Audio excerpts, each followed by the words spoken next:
Hello, welcome to another episode of Heal Thyself, Benefits of Holistic Living. I'm Mia Saenz, your host, and with me in this segment is Bonnie Giller. And I'm really excited to have Bonnie on because she's really educated in the field of nutrition for more than 20 plus years, which she'll share all that with us. But we are going to talk about the different elements that break us out of being stuck, and I'm very excited about that. Welcome, Bonnie. Thank you, Mia. I'm so excited to be here today. I'm excited to have you here. It's awesome.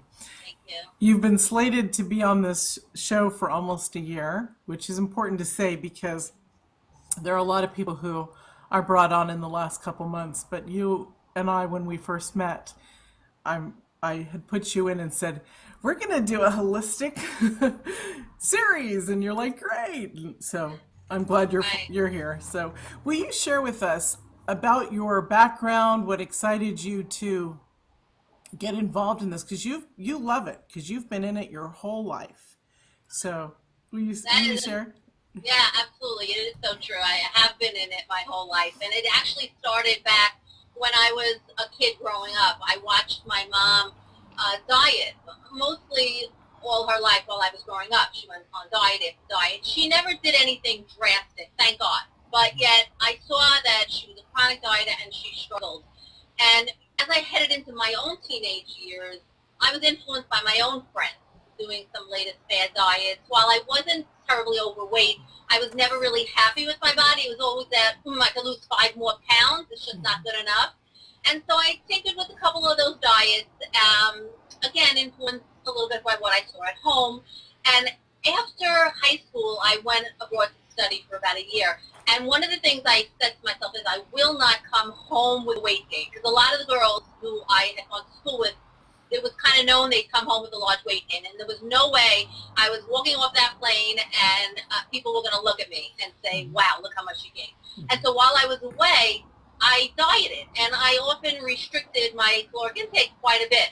And look, I achieved what I wanted. I came off the plane and people were saying, look how skinny she is. So I was happy, but my parents were not that happy. I remember them saying, we're going to take you to a doctor, and they were very, very concerned. But once I was home and back in my own environment, I really did recognize that I needed to improve my eating habits, and I got very interested in nutrition, and I started college, and I started to major in nutrition.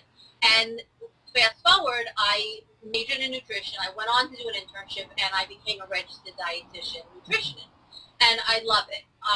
But I will tell you, it's not always been so easy. Once I was in graduate school. I remember this like it was actually, well, it wasn't yesterday, but I almost remember like it was yesterday. I was looking for a part-time job. At this point, I was married and I had one small child. And I wanted a part-time job in the field, and I went for an interview at a weight loss center, and I got the job on the spot because the person interviewing me said, wow, you're a registered dietitian nutritionist, you're perfect for the job. And I realized when I started working there, there were a number of problems with that. The first one is I was the only registered dietitian nutritionist. Every other counselor was basically trained as a salesperson, and that was pretty bothersome to me. We weren't doing counseling at all, which was the second problem, is I was being awarded to these clients. And I was like, okay, so I have to tell them what to eat, when to eat, how much to eat, and I was instructed to yell at them if they, let me use my air quotes, if they cheated. It was horrible, and I left so quickly I couldn't run fast enough from that job. And that's when I opened my private practice, having finished all my education, got my degrees and all. And I've been actually in private practice now over 26 years. The thing about my life is running 2 private practice offices, plus I was the director of a dietetic internship program, so I was teaching other students to become registered dietitians. I was traveling a ton. And I had just had my 4th child, and I was overwhelmed. And I was crazy busy. And I wasn't acting like myself. My body wasn't what I wanted to. I couldn't bounce back. And I remember I went to visit my primary care physician, and he said to me, well, just exercise. And, well, after laughing pretty much in his face, thinking, listen, I am an exerciser, but I wanted to say you're a man, you just don't get it. I ended up going home and saying, okay, self-care is huge, Bonnie. Take care of yourself. I resumed exercise. I created a healthy meal plan for myself, like I've been doing for my clients for years. And everything was really great. I bounced back. I was feeling great. But I will tell you what a turning point was for me. That really brings me to where I am today. And that takes me to about 4 years ago. Because when I was working with my clients, I recognized that there was a class of individuals who they were following this healthy meal plan I created for them, but they inevitably gained some of that weight back. And I was saying to myself, like, why? You know, why are they gaining this weight back? It was very, very frustrating to me. And I did some research, and I learned about intuitive eating and mindful eating, and I trained under the best, and I became certified as an intuitive eating counselor. And what I did was I implemented these principles of intuitive eating into my life. And what I thought I was doing in terms of following a healthy meal plan, I realized that I was really following a diet. Because the healthy meal plan with rules becomes a diet. And so I followed in terms of, I took the intuitive eating, implemented into my life the steps that I created, and I can't even begin to tell you how freeing that was. And that's where I am today, bringing the intuitive eating to my clients and to the world. Just want to shout it out from the rooftop. Because it is amazing. It's giving up dieting. It's really being able to achieve the body that you love without the restrictions of dieting and things like that. So that's kind of where and how I've got to where I am today. Awesome. Full circle. Yeah. I love it. It's very rich, and for me to hear that, it's who wouldn't want to go to you? You know, it's like you had so much experience and so many. You've dealt with so many people over the years and training people that pretty magnificent. It's awesome. Yeah. Thank you. Let's talk about a healthy non-diet mindset, because that's really important, isn't it? That's huge. That's huge. You know, a dieter is somebody who has a rule, has rules. Like, so if you say, you know, you have a dieter's mindset, what does that mean? It means that you are eating based on food rules that you've created for yourself or others have created for you. And so you're following these rules, and what happens? You have lists of foods you can have and can't have. Or you might label these lists legal or not legal, good or bad foods. Everybody can label these lists any which way they want, but the bottom line is you have conditions on these foods. And what happens when you have some kind of a trigger? So it's an emotional trigger, a situation, and all of a sudden, a food on that I can't have list becomes very desirable because you've been avoiding it because it's taboo. And you say, I'm just going to have one. Okay, I'll have one Oreo cookie. And then it becomes two, and then you say, oh, forget it. And you just finish off the package because you promise yourself, I'm not going to have any tomorrow. That's it. That's a dieter's mindset. That's a dieter who is using food lists and who has voices that play in their head, berating themselves when they don't follow those rules. And we have to shift away from that in order to really achieve good health. You know, it's truly, excuse me, everybody, effing amazing. I just realized I still have the talk of a dieter mindset. And here I thought, after I've lost 140 pounds, I have gained some back in the last 3 years just due to a happy relationship and marriage and all that, which is not an excuse. I've hopped back on the wagon a while ago, working out all the time, doing stuff that makes me feel good, eating more intuitive and all that. But there are times, I mean, I won't eat a whole package of Oreos, but there are times, and maybe this isn't a dieter's mindset, maybe I have changed, but there's times when I'm like, okay, because this is what I teach clients in self-love is identify what you're doing, decide how long, doesn't mean you can go on for weeks and weeks, decide how long and switch your flip, flip your switch that night. Like, I know that tonight when I wake up in the morning, and you also talk to yourself, I'm not going to desire this, I don't want this, and I'm not going to eat this stuff. But I do sometimes allow myself, like, oh, damn, I'll just have to be better, or I'm going to be better tomorrow, so I'll have a few more. When actually I probably should, when the sugar has kicked in already and started to addict me, while I'm eating it, I probably now I'll look at it differently because I'll say, wait a minute, what is the sugar doing to you as opposed to your mindset? Is it creating you to spin? You know what I'm saying? Because Yeah. here I thought I've been so here I am, a mindset person with this self-love and all this and refocusing and training. And so I just saw an aspect of myself that blew me away. That's just, and I know that everybody deals with that. Right. And I'm not perfect, and none of us are perfect. And it's always a moment by moment increasing on shifting ourself. But wow, you made me see something that, Yeah, it's definitely shifting your mindset. It's, as you know, it's not overnight, and it's a journey. But I believe in working with my clients, we have to start with shifting your mindset, rejecting the diet mentality. We have to set the foundation in order to move forward to become what? Well, what's the opposite of a dieter's mindset? A non-dieter's mindset, meaning an intuitive eater. An intuitive eater is, as you mentioned, I think a little while ago, about intuitively, right? Eating intuitively. So an intuitive eater is somebody who eats based on the physiological need to eat. So your hunger and your satiety system, not based on situations or emotions. So having a healthy non-diet mindset means you are an intuitive eater. We're working towards that. That's our goal. And if we need to set the foundation, you need to understand how you got to where you are today in your current dieter's mindset. So what is your dieting history? What are the rules? How have these diet food rules evolved over the years?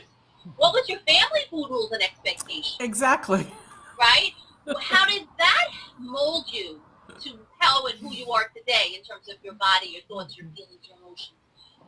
And it sets the foundation for the process of becoming a leader. And if I may, you mentioned about the other voices in your head and about you thought that you were looking at it from one way or another. There are many different voices, not to get too deeply involved in it, but there are plenty of voices that tell us nutrition-wise what we should eat or shouldn't eat that are helpful voices. We call them ally voices. But here's the thing. If you have a dieter's mindset, when those nutrition voices are heard, they it's like it coupled with the food police voice, we call it. It's negative. But once you move away from a dieter's mindset and you're now an intuitive eater, those nutrition voices are your friends. And so when the nutrition voice is now saying, well, you may want to choose that cheese over this cheese because it's a little bit lower in fat and cholesterol, etc., you're not hearing it from a dieter's ear or mindset, but more from an intuitive eater's ear. And so how you relate and process it is very different. Mm-hmm. Right. That's awesome. And I do want to point out what you said. It's really, and I've worked on it for years, but when you were talking, I was seeing my mom in the kitchen making food, and yes, her food was good. Really little, when I was really little, up till probably 7, because my dad didn't live with us until I was 7. Um, yeah, the food was junky. Chef Boyardee, which I hated. I hated ravioli out of a can because it was way too sweet. Aren't we weird when we're little? I mean, it was perfect. Actually, when we're little is how we should be when we're older. Yeah, right. Really. And then seeing my mom preparing food and stuff and thinking, and her food and her Metrical and her, Right. so much meat and so much. I mean, she couldn't even touch oils because she's like, it's going to absorb in my skin. Oh my God. Okay. I'm sorry. Back to your interview. This is just, but see, all of us have this and all of this. This is bringing up a lot for you, Yeah, right? it is. And you're probably the 5th person that I've interviewed, even though you've been slated, as the first one. It's been, I'm talking about as far as food on this big series. But yeah, thank you. It's really bringing up a lot of stuff that obviously everything is done in the right timing because it's something that I needed to look at differently. So Right. I almost feel like, okay, you just talk. I'll be quiet because I can't even think anymore for this interview. I'm just like, oh heavens. Oh, wow. This is really amazing. Okay, so let's talk about why so many people get stuck on that roller coaster concept and diet and Right, yo-yo dieting and one diet after the other. mhm, You know, every year we have new diets that hit the market. And some stay a while, some kind of fade out pretty quickly. And I'll tell you, everybody really knows by now that bad diets just don't work. But yet we continue to try them because maybe it'll be the one that works. Because listen, the truth is that if you hear an advertisement that says lose 30 pounds in 30 days, drop a dress size in a weekend, or this miracle pill will melt the flab away. I mean, there could be a zillion more that I mentioned, right? Who wouldn't get sucked into those sensational claims, especially if you've been battling your weight for so long? It just sounds so good, too good to be true, right? And so, these are really recycled fads that just come and go. They have new names, but they come and they go. I really do want to point out, if you think about the celebrities that are rehired over and over again for the major diet programs, not mentioning them, but why not? No. well, you know which ones I'm speaking. Yeah. But they're rehired because they lost the weight and they gained it back, and now they're doing the same thing. So I'll tell you a couple of reasons why I think people do fall prey to that. We're looking for the miracle. We're looking for the quick fix. Why? Because you know what? People think that they only have to have a little bit of willpower. It's only going to last a little bit of time, and then it's over.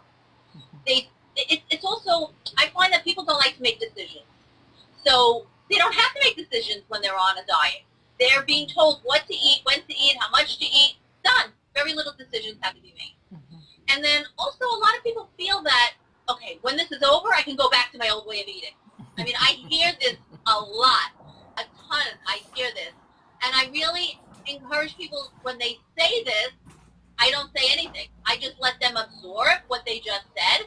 And they say to me, oh, I guess that doesn't really make sense, right? You need to figure that out. But that's why, I mean, those are some of the reasons that people, they just go on and on. They're looking for the next great miracle.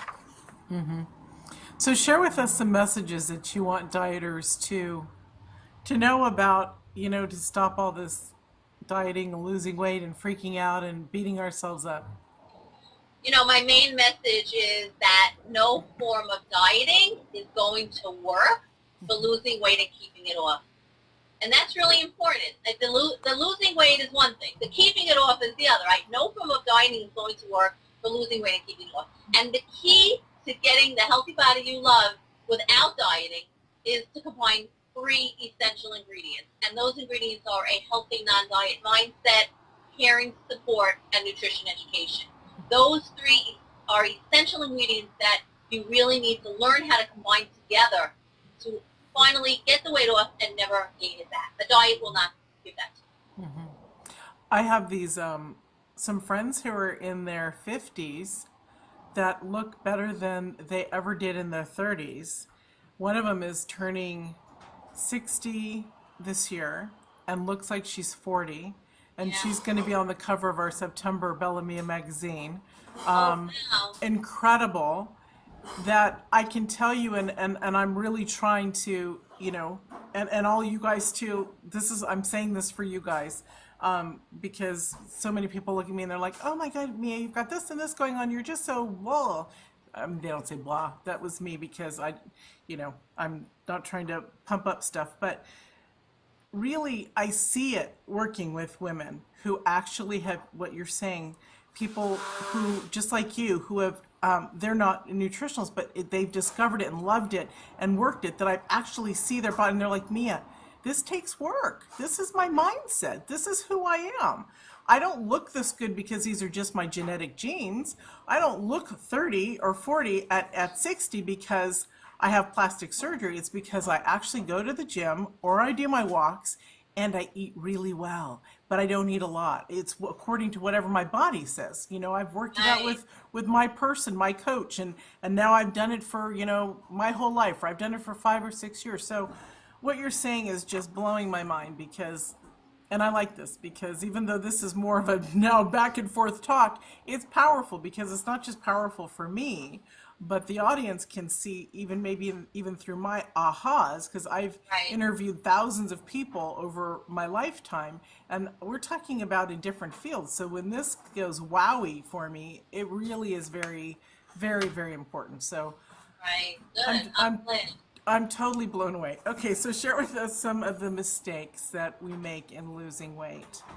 Okay, well, mistake number 1 is something we've been addressing, is that you stay stuck in a diet mindset or in a diet mentality.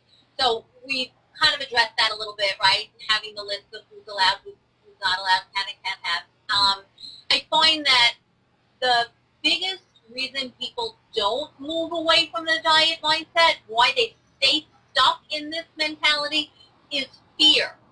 They're afraid because diets feel safe. That's what they know, right?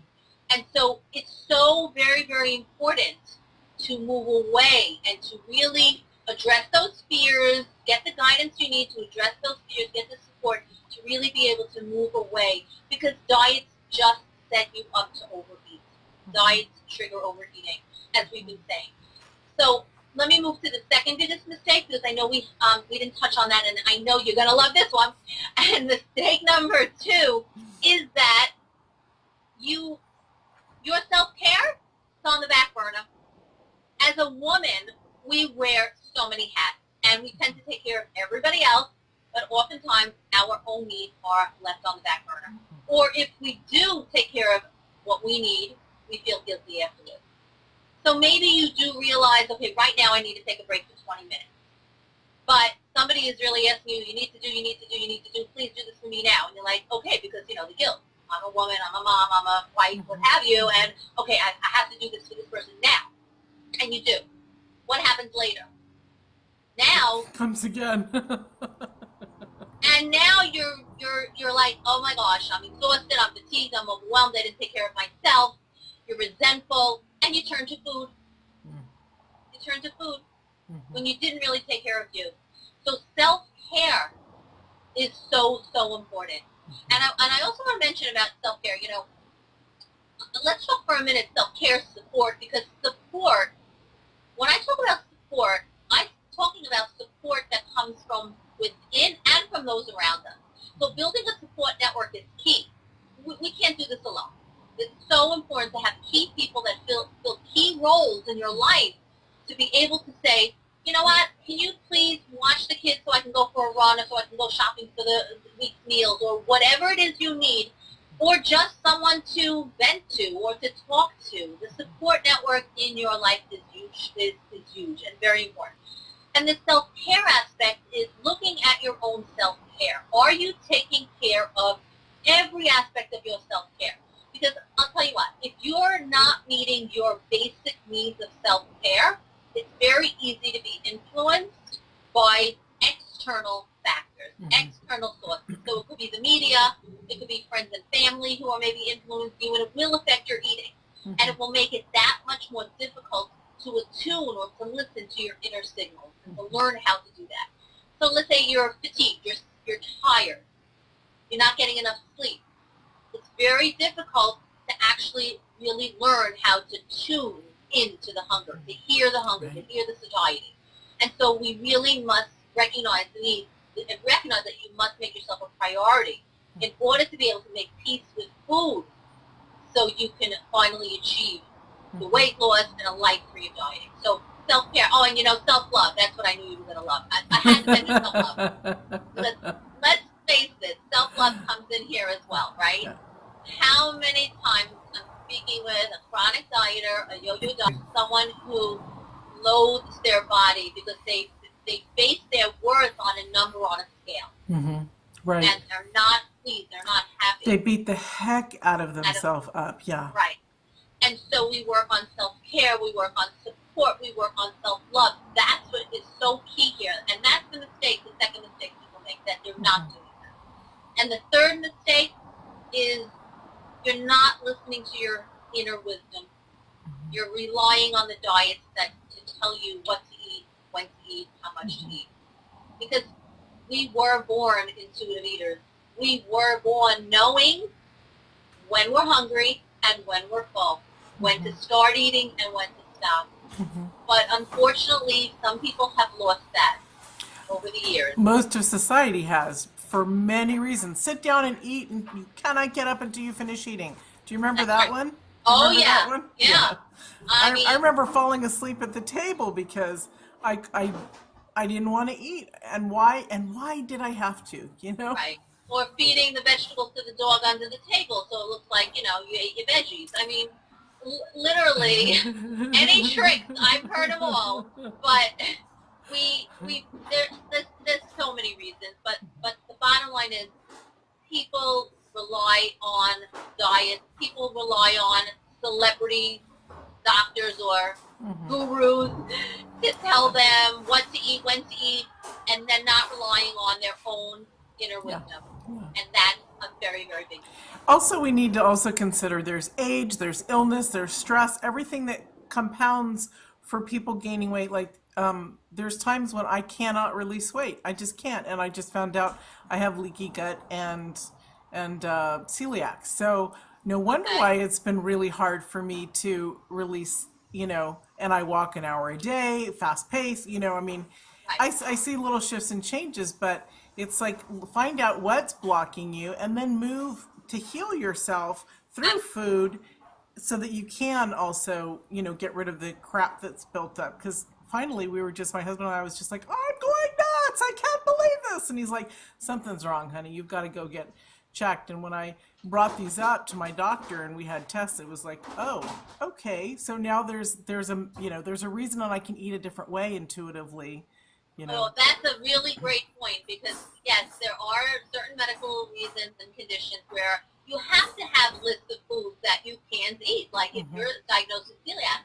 But what's very important is to really be able to mesh the intuitive eating with those specific guidelines Right, right. and not have them become rules, which will put you back into a diet mentality if you still wanted to lose weight. So that's the fine line that you have to really learn how to do that. So you'll ultimately going to be successful. Awesome. You're not going to believe this, but we are almost out of time and I want to ask you so much stuff. But I know. We'll have to do this again. I'm like, this is crazy good. Share with us your free gift. And then I do have some questions I want to ask you before we are out of time. Sure. Okay. So I have a gift for everybody. It's an ebook called 5 Steps to a Body You Love Without Dieting. And this book takes you through the 5 steps in order to break free from dieting, learning how to become an intuitive eater. So we shift your mindset, we build your support network, you learn how to honor your body, transform your inner voice, and of course, then learn to nourish your body.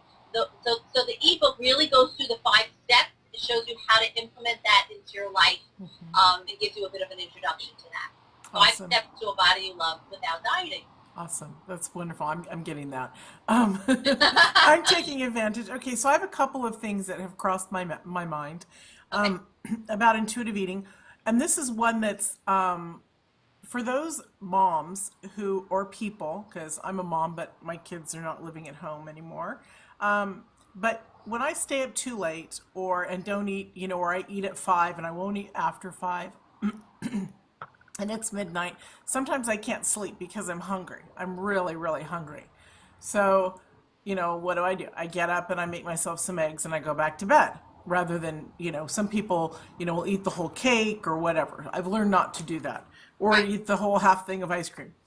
What I heard on this show, which I think is really important, actually it's going to be reshot, so I don't know if it's actually going to come out. So what I heard, I'll just say what I heard.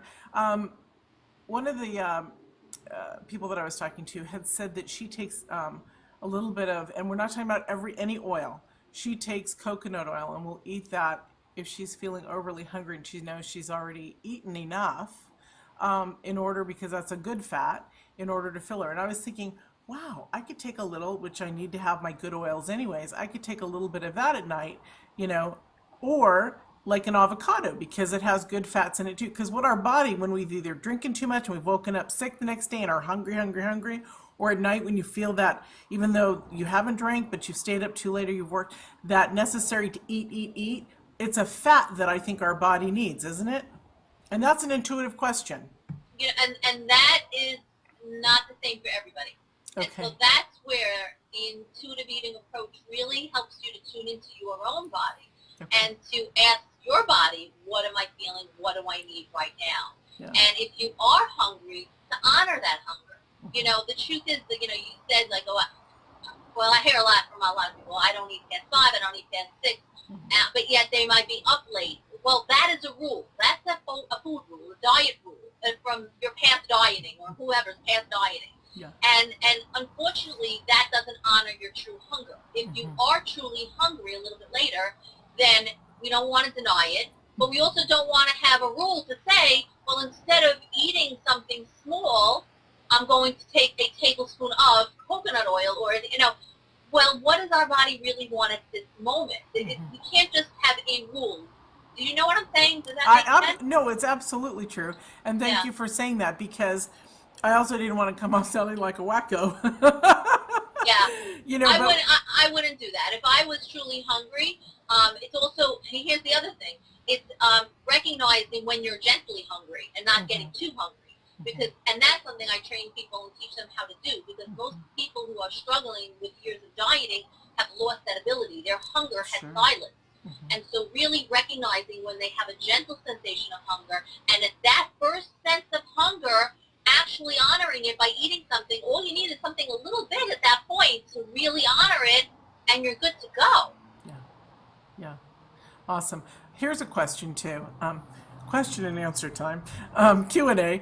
I've heard recently some older ways of thinking, which I really like, because I'm thinking it's going to help me out with my digestive system. And there's a lot of people out there like me, to try to wait perhaps 3.5 to 4 hours before you eat again. Because, there's that whole thing, oh, you got to eat small, eat 6 to 8 small meals a day. Well, is your body really digesting? Because are you actually eating small amounts? Or are you eating just small amounts for you? That's still a lot in your stomach. Eating, again, the rule, eat every 3 or 4 hours. If someone isn't tuning into their body at that 3 or 4th hour and just eating because that's what they were told to do, right. That is not being intuitive. What you will find is, as you learn to honor and to hear those signals, more than likely you will hear gentle hunger somewhere between the 3 and 4 hour mark. Because our liver, which is our fuel tank, so to speak, holds our glycogen stores for 3 to 6 hours roughly. And so we do need to replenish it. And during the daytime when we're moving, it empties a lot quicker than overnight. So it's not just, oh, it's 3.5 hours, I'm going to have a snack.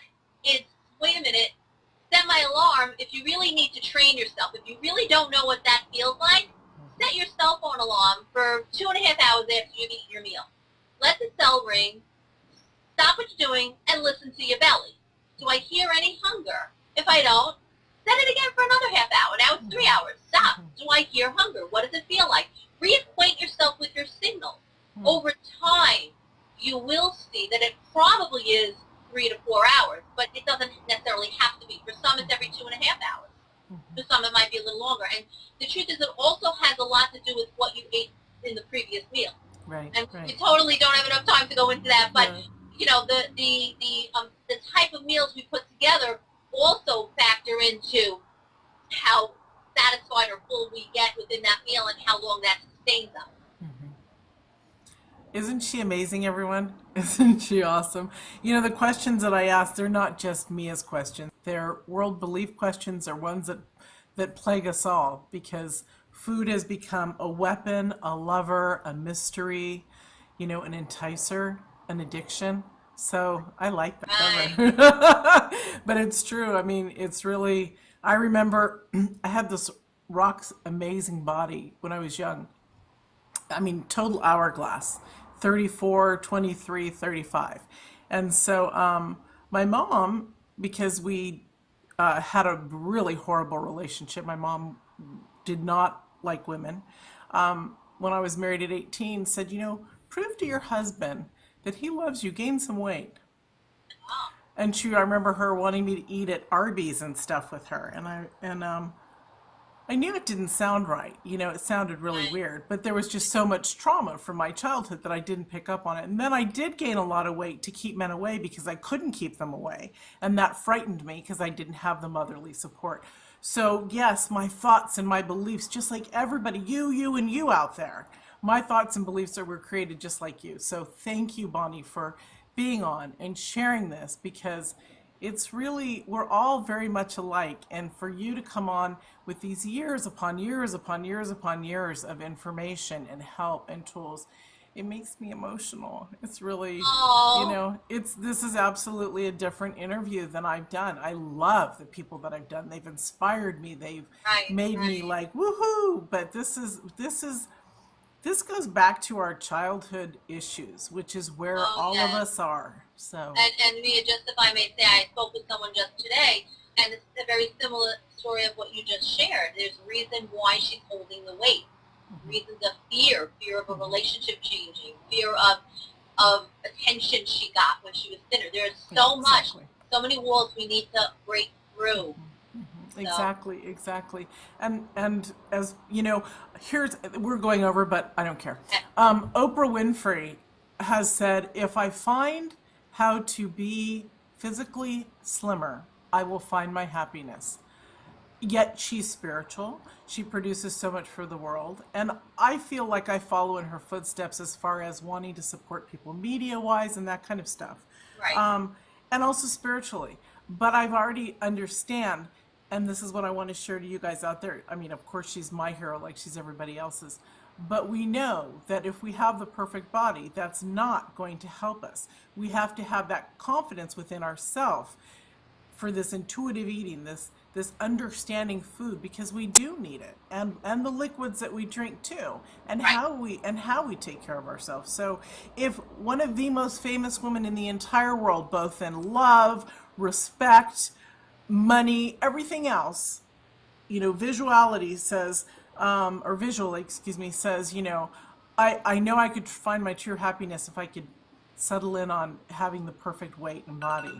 If she says that, we know that it's a universal belief because she's very much a powerhouse. So Right. none of us, and we should all take that to heart because none of us are separate from the other. We all have these beliefs. It's just people are afraid to bring them out in public and say, wow, look at this. How can we change and shift our life? So Right. I'm just really grateful that you came on with such Oh, amazing. We had to reschedule. my pleasure. We had to reschedule Bonnie a couple times and me a couple times with her. So this is truly an amazing gift, and so I'm grateful that you're here, honey. Thank Thank you. you. Thank you. It's my pleasure. Always. Thank you If I so can get much. my message out, I'm always willing. Thank you. And you always can with me, especially now and more. And woohoo! I'm going to be screaming you from the rooftops. Is awesome. Thank you again. You're welcome. My Appreciate it. pleasure. Thank you all for joining us for this episode, and we'll see you in another one. Bye.